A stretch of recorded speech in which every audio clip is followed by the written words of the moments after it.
Bonsoir à tous, j'espère que vous allez bien. Je suis très contente de vous retrouver dans cette courte vidéo. J'ai failli pas la faire. Pourquoi? Parce que j'ai eu une journée très chargée et que je m'apprêtais à aller me poser et je me suis dit, ah non, je devais faire cette vidéo importante.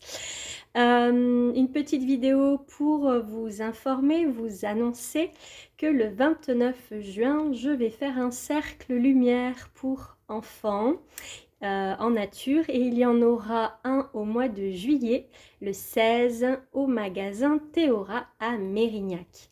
Alors, ces cercles lumière pour enfants, Kesako. C'est vraiment un espace cocon qui était important à créer pour moi. Je suis appelée à m'incarner dans ma mission divine et ça en fait grandement partie. Donc ces cercles, ce sont vraiment des cocons où l'enfant va pouvoir venir se déposer, se libérer, apprendre et grandir en conscience, et également un espace dans lequel il va pouvoir être totalement lui-même et se déployer.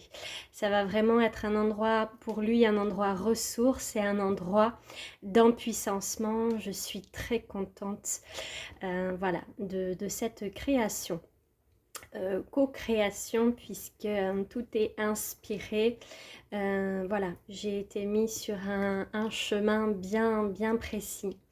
Donc si votre enfant, ces cercles s'adressent à tous les enfants, et surtout si votre enfant est hypersensible, hyperperceptif, s'il a des difficultés à s'intégrer peut-être, qu'il vit le rejet, qu'il se met en retrait, etc.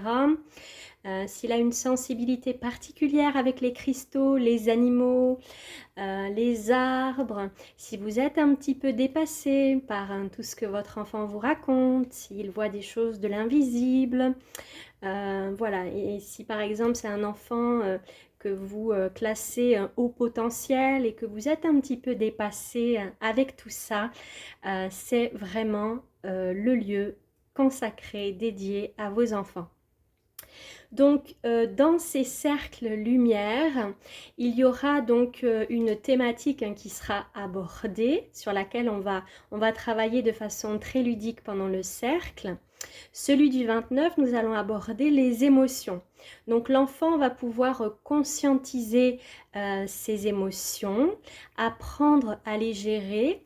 Je vais ouvrir un espace de libération où de façon ludique, les enfants vont pouvoir libérer, se déposer, que ça soit par le chant, par le corps, par un dessin. Voilà, donc cette partie, cette thématique des émotions. Il y aura également des enseignements qui seront transmis aux enfants, donc c'est vraiment des cercles qui sont complets. Des enseignements comme l'amour de soi, le pardon, il y en aura plein d'autres. Donc celui qui sera attribué au 29 sera la bienveillance, où je vais donc transmettre aux enfants, voilà, d'être bienveillants les uns vers les autres, surtout pendant les temps de parole, parce qu'il va y avoir des temps de parole où les enfants vont pouvoir s'exprimer. Voilà par rapport à ça, et puis après voilà, ça va être très ludique, ça va être joyeux. Nous sommes tous en grand cercle. Je ne suis absolument pas supérieure à vos enfants et ils ne sont absolument pas inférieurs à moi. Nous sommes tous en grand cercle, en co-création. Donc il y aura des co-créations en chant intuitif, en partage, etc. Donc je suis vraiment très contente de ces cercles et vos enfants sont les bienvenus. Il y en aura des différents suivant les tranches d'âge. Celui du 29 sera pour les enfants d'une tranche d'âge de 6 à 12 ans. Voilà, je suis vraiment très contente et très heureuse d'ouvrir cet espace. Et voilà, je voulais aussi le partager à ma communauté YouTube, puisque voilà, sur les autres réseaux sociaux, ça fait déjà quelques temps que c'est présent. Et je me suis dit ces jours-ci, tiens, c'est vrai que sur YouTube, ça serait intéressant d'en parler, voilà, s'il y a des parents que ça pourrait intéresser pour leurs enfants, voilà, sachez qu'ils sont les bienvenus dans ce cercle qui est vraiment un cercle d'amour, d'écoute, de bienveillance où l'enfant va pouvoir, comme je le disais, être pleinement lui-même. Je vous souhaite une belle soirée et je vous dis à bientôt.